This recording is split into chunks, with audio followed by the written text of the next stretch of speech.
सुबह की ताजी हवा में एक हल्की सी मिठास थी। गांव के बाहर बनी सब्जी मंडी में रोज की तरह हलचल शुरू हो चुकी थी। आवाजें, मोल भाव, ठेले खींचते मजदूर, सब कुछ सामान्य लग रहा था। लेकिन उसी सामान्य भीड़ में आज कोई खास शख्स मौजूद थी जिसका वहां होना बेहद असामान्य था। उसने साधारण कपड़े पहने हुए थे, बिना किसी सरकारी गाड़ी या सुरक्षा गार्ड के, एक आम महिला की तरह। उम्र करीब 35 साल, चेहरा शांत और आत्मविश्वास से भरा हुआ। लोग उसे देखकर बस इतना ही समझ पाए कि यह कोई बाहर की औरत है, लेकिन कोई नहीं जानता था कि वह इस जिले की डीएम काव्या शर्मा है। डीएम काव्या शर्मा सीधे एक ठेले के पास रुकती है जहां एक करीब 32 साल की महिला सब्जी बेच रही थी। महिला की मांग में सिंदूर, माथे पर हल्का पसीना और आवाज में मेहनत की थकावट थी। काव्या ने मुस्कुराकर पूछा, बहन, टमाटर क्या भाव दिए हैं? महिला ने नजर उठाई और बोली, आज टमाटर RS 20 किलो है बहन, आपको कितना चाहिए? तभी एक नन्हा बच्चा जो स्कूल यूनिफॉर्म में था दौड़ता हुआ आता है और उस ठेले वाली औरत से कहता है, मम्मा, मुझे स्कूल छोड़ दो ना, देर हो रही है, अगर लेट हो गया तो टीचर मुझे डांटेंगे। महिला ने सब्जी का तराजू किनारे रखा और बच्चे से प्यार से बोली, बेटा थोड़ी देर ठहर जा, पहले इस दीदी को सब्जी दे दूं, फिर चलते हैं। बच्चा जिद करता रहा, नहीं मम्मा, अभी चलो ना प्लीज। डीएम काव्या शर्मा यह सब देख रही थी। यह सब देखकर उनका दिल पिघल गया। वो बोली, बहन, आप एक काम करिए, आप अपने बच्चे को स्कूल छोड़ आइए, तब तक मैं आपके ठेले पर खड़ी हो जाती हूं। ठेले वाली महिला ने संकोच करते हुए कहा, अरे नहीं बहन, आप क्यों तकलीफें लेंगी? लेकिन काव्या के भरोसे से भरे शब्दों ने उसे मना लिया। वो बोली, ठीक है बहन, मैं इसे स्कूल छोड़कर जल्दी वापस आती हूं। और वह बच्चे को लेकर चली गई। जिला कलेक्टर काव्या शर्मा ठेले पर खड़ी हो जाती हैं और अपने चारों तरफ के माहौल को गौर से देखने लगती हैं। कुछ देर बाद एक बाइक सब्जी मंडी में आती है। बाइक पर बैठा व्यक्ति इंस्पेक्टर विक्रम चौहान था। उम्र लगभग 40 साल, अपनी वर्दी के घमंड से भरा हुआ। इंस्पेक्टर विक्रम चौहान सीधा डीएम काव्या के ठेले के पास रुकता है और तेज आवाज में बोलता है, तू कब से यहां सब्जियां बेचने लगी? यहां तो एक दूसरी औरत सब्जी बेचा करती थी, वो कहां गई? काव्या इंस्पेक्टर से बोलती हैं, वो अपने बच्चे को स्कूल छोड़ने गई है। तभी वह सब्जी बेचने वाली औरत वापस लौट आती है। इंस्पेक्टर को देखकर उसके चेहरे पर घबराहट छा गई। वो सिर झुकाकर बोली, आज क्या चाहिए आपको इंस्पेक्टर साहब? जो भी मन हो ले लीजिए। इंस्पेक्टर ने हुक्म देते हुए कहा, 1 किलो टमाटर दे, 2 किलो भिंडी और 1 किलो गोभी भी देना। औरत ने बिना कोई सवाल किए जल्दी जल्दी सब्जियां तोल दी। इंस्पेक्टर बिना एक भी पैसा दिए अपनी मोटरसाइकिल पर बैठा और वहां से चलता बना। यह सब देखकर काव्या शर्मा हैरान रह गईं। फिर उसने सब्जी वाली से पूछा, बहन, उस इंस्पेक्टर ने सब्जियों के पैसे क्यों नहीं दिए और आपने उससे कुछ कहा क्यों नहीं? औरत की आंखों में गहरी मजबूरी साफ झलक रही थी। उसने दर्द भरी आवाज में कहा, बहन, क्या कहूं, यह इंस्पेक्टर रोज ऐसे ही फ्री में सब्जियां ले जाता है। जब मना करती हूं तो मुझे डराता है, धमकाता है, कहता है, मुझसे पैसे मांगेगी तू? तेरी इतनी हिम्मत? अभी तेरे ठेले को उठवा दूंगा और किसी नाले में फेंकवा दूंगा, फिर देखूंगा तुझे कैसे ठेला लगाएगी तू।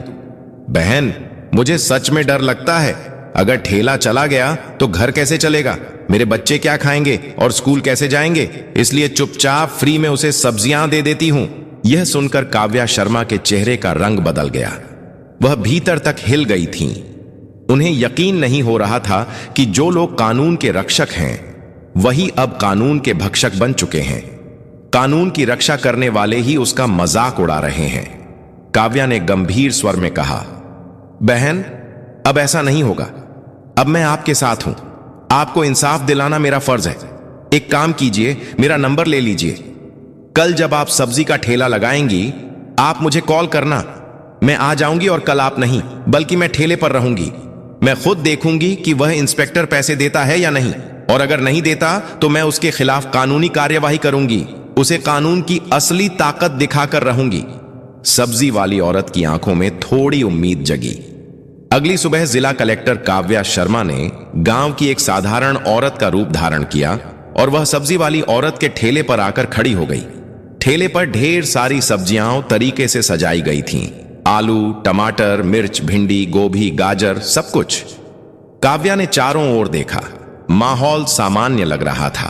कुछ ही देर बीती थी कि वही इंस्पेक्टर विक्रम चौहान अपनी मोटरसाइकिल पर वहां आ जाता है।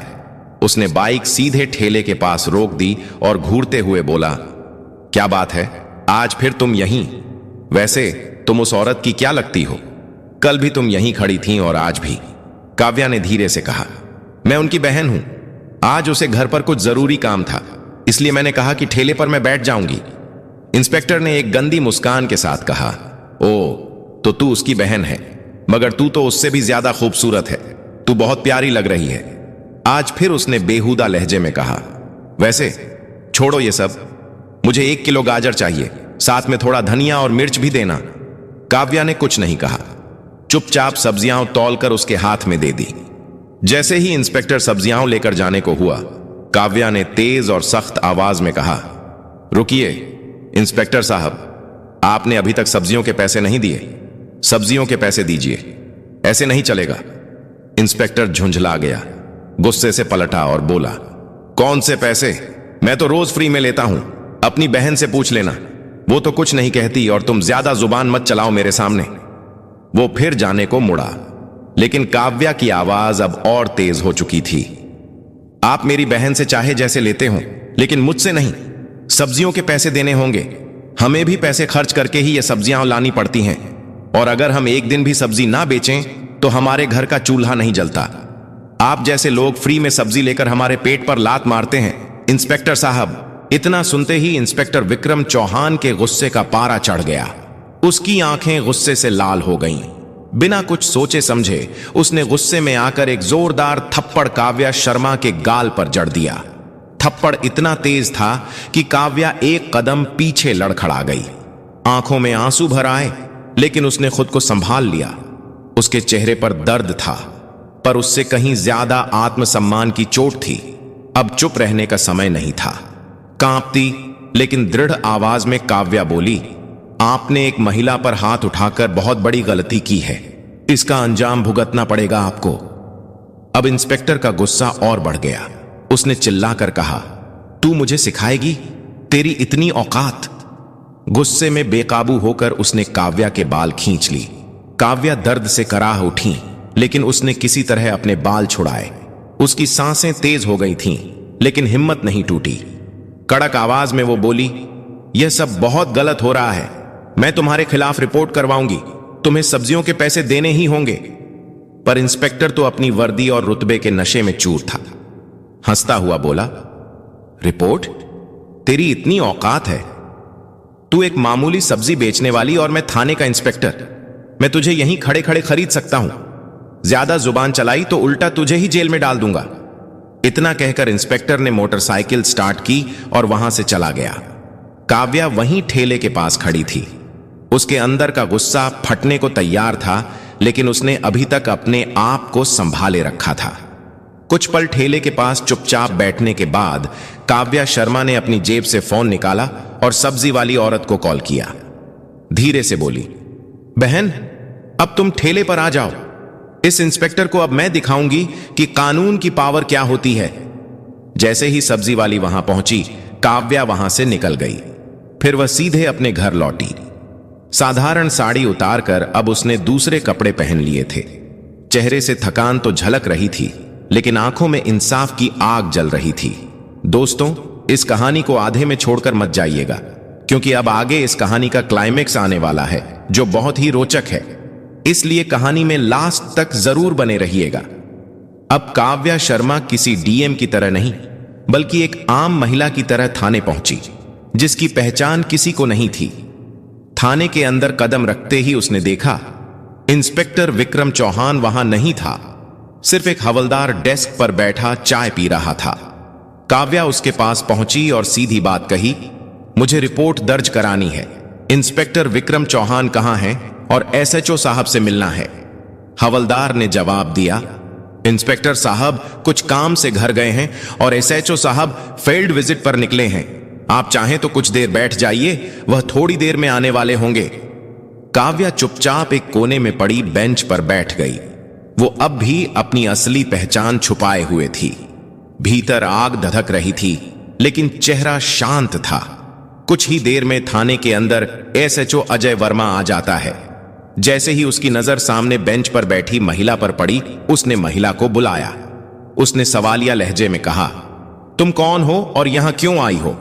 काव्या ने उसी शांत स्वर में जवाब दिया, साहब, मुझे रिपोर्ट दर्ज करवानी है। अजय वर्मा ने कहा, अच्छा, मेरे केबिन में चलो। केबिन में पहुंचने के बाद अजय वर्मा ने कहा, तो आपको रिपोर्ट लिखवानी है, लेकिन रिपोर्ट लिखवाने से पहले आपको खर्चा पानी देना होगा। यहां रिपोर्ट दर्ज कराने के 5,000 लगते हैं। लाए हो तो निकालो फटाफट, फिर लिखवाते हैं तुम्हारी शिकायत। काव्या का चेहरा सख्त हो गया। गंभीर स्वर में बोली, किस बात का पैसा? रिपोर्ट लिखवाने के लिए तो कोई पैसा नहीं लगता। यह तो आप सरासर रिश्वत मांग रहे हैं। एसएचओ अजय वर्मा ने कहा, अरे तुम्हें किसने कहा कि सब कुछ मुफ्त होता है? यहां जो भी आता है खुद अपनी मर्जी से पैसे देकर जाता है, और अगर नहीं देगा तो उसकी रिपोर्ट भी नहीं लिखी जाएगी। अब आगे तुम्हारी मर्जी है, रिपोर्ट लिखवानी है तो पैसे तो देने ही पड़ेंगे। काव्या ने गहरी सांस ली, फिर बिना कुछ कहे जेब से 5,000 निकालकर एसएचओ के सामने रख दिए और बोली, लीजिए, अब रिपोर्ट लिखिए। पैसे लेते ही एसएचओ ने पूछा, बताओ किसके खिलाफ रिपोर्ट करनी है? काव्या का चेहरा अब सख्त था। उसने साफ लहजे में कहा, इंस्पेक्टर विक्रम चौहान के खिलाफ। उन्होंने एक सब्जी बेचने वाली महिला से बदतमीजी की। उसके ठेले से रोज बिना पैसे दिए सब्जियां उठाकर ले जाते हैं, और जब वह औरत पैसे मांगती है तो उसे ठेला हटवाने की धमकी देते हैं। और जब मैंने इसका विरोध किया तो उसने मुझ पर हाथ उठाया। मैं इस पर सख्त कानूनी कार्रवाई चाहती हूं। एसएचओ अजय वर्मा का चेहरा एकदम पीला पड़ गया। उसके होंठ सूख गए, आंखों में घबराहट सी हो गई। उसने अटकते हुए बोला, वाह, वो तो हमारे थाने के सीनियर इंस्पेक्टर हैं, और वैसे भी अगर कोई फ्री में सामान दे दे तो उसमें गलत क्या है? हम पुलिस वाले हैं, थोड़ा बहुत तो चलता है। काव्या अब सब समझ चुकी थी। यह सिस्टम भीतर से ही सड़ चुका है। यह वर्दी अब सुरक्षा की नहीं, बल्कि गरीब मजबूर लोगों को परेशान करने का औजार बन चुकी थी। उसने कुछ नहीं कहा, बस चुपचाप थाने से बाहर निकल गई। लेकिन उसकी आंखों में अब एक अलग चमक थी, जैसे कोई तूफान आने वाला हो। अगले दिन सुबह डीएम काव्या शर्मा अपने असली रूप में आ चुकी थीं। वह वर्दी पहनकर गवर्नमेंट व्हीकल से सीधे उसी थाने में जाने के लिए निकल पड़ी। उनके साथ उनका सरकारी काफिला और उनके सुरक्षा कर्मी भी थे। जैसे ही DM Kavya Sharma police station पहुंची, अंदर खलबली मच गई। जो स्टाफ उन्हें कल तक एक आम औरत समझ रहा था, आज उन्हें देख पहचान ही नहीं पाया। थाने के मुख्य हॉल में प्रवेश करते ही काव्या की पैनी नजरें सीधे इंस्पेक्टर विक्रम चौहान और एसएचओ अजय वर्मा पर पड़ी। दोनों वहीं खड़े थे, जो कल तक वर्दी के नशे में चूर थे, लेकिन आज उनके चेहरे पर हवाइयां उड़ने लगी थीं। विक्रम चौहान घबराकर बोला, मैडम, आप कौन हैं? अजय वर्मा ने भी कहा, आप तो कल भी आई थी ना रिपोर्ट लिखवाने। काव्या की आंखों में अब अधिकारी की गरिमा और संकल्प की चमक थी। उन्होंने ठहरे हुए स्वर में कहा, मैं हूं इस जिले की डीएम काव्या शर्मा, और अब मुझे सब कुछ पता चल चुका है कि तुम दोनों मिलकर गरीबों को डराते हो, रिश्वत मांगते हो और अपनी वर्दी की आड़ में अत्याचार करते हो। दोनों अधिकारियों के चेहरे से रंग उड़ गया। घबराकर अजय वर्मा बोला, मैडम, अगर आप सच में डीएम हैं तो कृपया हमें अपना सरकारी आईडी दिखाइए। काव्या ने शांति से अपने बैग से सरकारी आईडी निकाला और दोनों के सामने रख दिया। आईडी देखकर दोनों के हाथ कांपने लगे। अजय वर्मा ने तुरंत हाथ जोड़ लिए। माफ कीजिए मैडम, हमसे बहुत बड़ी गलती हो गई, हमें नहीं पता था कि आप डीएम हैं। इंस्पेक्टर विक्रम चौहान भी शर्म से सिर झुकाए खड़ा था। मैडम जी, हमें माफ कर दीजिए, हमसे बहुत बड़ी गलती हो गई, आगे से ऐसा कभी नहीं होगा। लेकिन काव्या अब पूरी सख्ती में थीं। उन्होंने ठोस स्वर में कहा, गलती नहीं, यह अपराध है, और अब तुम दोनों को इसकी सजा जरूर मिलेगी। आज से, अभी से तुम दोनों को सस्पेंड किया जाता है और एक विभागीय जांच का आदेश भी दिया जा रहा है। इस थाने में अब ना ही गरीबों का शोषण होगा और ना ही वर्दी की आड़ में कोई अत्याचार। उन्होंने वहां खड़े उच्च अधिकारियों को आदेश दिया, इन दोनों को तुरंत प्रभाव से निलंबित कर दिया जाए और इसकी रिपोर्ट मुझे आज शाम तक चाहिए। थाना अब सन्नाटे में डूब गया। आज वहां पहली बार इंसाफ की गूंज सुनाई दी थी। डीएम काव्या शर्मा ने एक लंबी सांस ली। उनका चेहरा अब कठोर था, लेकिन आंखों में हल्का सा दर्द और जिम्मेदारी की झलक थी। उन्होंने दोनों अधिकारियों की ओर देखा और गंभीर स्वर में बोली, तुम दोनों माफी के लायक नहीं हो। तुम दोनों ने जो किया वो सिर्फ एक जिम्मेदार अधिकारी नहीं बल्कि एक अपराधी करता है। अगर मैं आज तुम्हें माफ कर दूंगी तो शायद कल तुम फिर किसी गरीब की आवाज दबाओगे, फिर किसी मजबूर आदमी पर जुल्म करोगे। इतना कहकर डीएम काव्या शर्मा वहां से जाने लगी। तभी पीछे से दोनों अधिकारी, इंस्पेक्टर विक्रम चौहान और एसएचओ अजय वर्मा, जमीन पर घुटनों के बल गिर गए।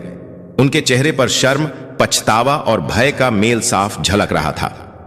मैडम, आप बिल्कुल सही कह रही हैं। अजय वर्मा की आवाज कांप रही थी। हम सच में माफी के लायक नहीं हैं, लेकिन बस एक मौका दीजिए, हम सब कुछ बदल देंगे। गरीबों को इज्जत देंगे, रिश्वत नहीं लेंगे और कानून का सच में पालन करेंगे। विक्रम चौहान भी सिर झुकाकर बोला, हमें माफ कर दीजिए मैडम। अगर हमसे आगे गलती हुई तो आप हमें सस्पेंड मत कीजिएगा, बल्कि हमें सीधे जेल भेज दीजिएगा। काव्या कुछ पल चुप रही। उनकी आंखें इन दो अफसरों के चेहरे पर टिकी थीं। कहीं ना कहीं डीएम काव्या को उनके चेहरे पर पछतावे की झलक दिखाई दी। उन्होंने गहरी सांस लेते हुए कहा, ठीक है, मैं तुम्हें एक आखिरी मौका देती हूं, लेकिन याद रखना, यह मेरी तरफ से पहली और आखिरी चेतावनी है। अगर एक बार भी किसी गरीब की आवाज मेरे मुंह तक पहुंची, अगर फिर किसी ने कहा कि इस थाने में अन्याय हुआ है, तो अगली बार माफी नहीं मिलेगी, सीधे जेल होगी। दोनों अफसर सिर झुकाए खड़े रहे। उनके चेहरे पर आत्मग्लानि थी और शायद भीतर से कुछ बदल चुका था। जाते जाते काव्या ने पूरे थाने पर एक नजर डाली। वहां मौजूद हर पुलिसकर्मी उनकी बात सुन रहा था। फिर उन्होंने दृढ़ स्वर में कहा, पुलिस की वर्दी लोगों को डराने के लिए नहीं, बल्कि उनकी सुरक्षा के लिए होती है, उन्हें भरोसा देने के लिए होती है। जब तक वर्दी पहनने वाले खुद इज्जत देना नहीं सीखेंगे, तब तक यह वर्दी भी इज्जत के काबिल नहीं मानी जाएगी। इसके बाद डीएम काव्या शर्मा थाने से बाहर निकल गईं। पीछे सिर्फ सन्नाटा रह गया, लेकिन वह खामोशी किसी डर की नहीं, आत्मविश्लेषण की थी। उस दिन के बाद थाना जैसे सच में बदल गया। अब कोई रिश्वत नहीं मांगता था, हर फरियादी को बराबरी से सुना जाता था। गरीबों की एफआईआर बिना पैसे के दर्ज होती थी। बाजार, गलियों और चौराहों पर अब पुलिस लोगों की मदद करती दिखती थी, लोगों में डर नहीं फैलाती थी। वही सब्जी वाली औरत जो कभी सहमी हुई रहती थी, अब अपने ठेले पर मुस्कुरा कर खड़ी होती थी, क्योंकि उसे अब किसी से डरने की जरूरत नहीं थी। इस कहानी से हमें यह सीख मिलती है कि पद और रुतबा सिर्फ दिखावे की चीज नहीं, बल्कि एक बड़ी जिम्मेदारी होती है। जब कोई अधिकारी अपने ओहदे का इस्तेमाल गरीबों और मजबूरों की मदद के लिए करता है, तभी समाज में असली बदलाव आता है। अन्याय के खिलाफ खड़े होना कभी आसान नहीं होता, लेकिन एक सच्चा लीडर वही होता है जो डर के आगे हिम्मत दिखाए। और सबसे जरूरी बात, वर्दी का डर नहीं, भरोसा होना चाहिए लोगों के दिलों में। दोस्तों, इस कहानी को सुनाने का उद्देश्य किसी को परेशान करना या किसी की भावनाओं को ठेस पहुंचाना बिल्कुल नहीं है। हमारा मकसद न ही किसी जाति, धर्म, समुदाय या पेशे को गलत दिखाना है। इस कहानी का इकलौता उद्देश्य है आपको जागरूक और सचेत करना। अगर आपको यह कहानी पसंद आई हो तो इसे लाइक करें, हाइप करें, और अगर आप चाहते हैं कि गरीबों की आवाज दबे नहीं बल्कि और लोगों तक पहुंचे, तो इस कहानी को ज्यादा से ज्यादा शेयर करें। आपका एक शेयर किसी की चुप आवाज को एक बुलंद सच्चाई बना सकता है।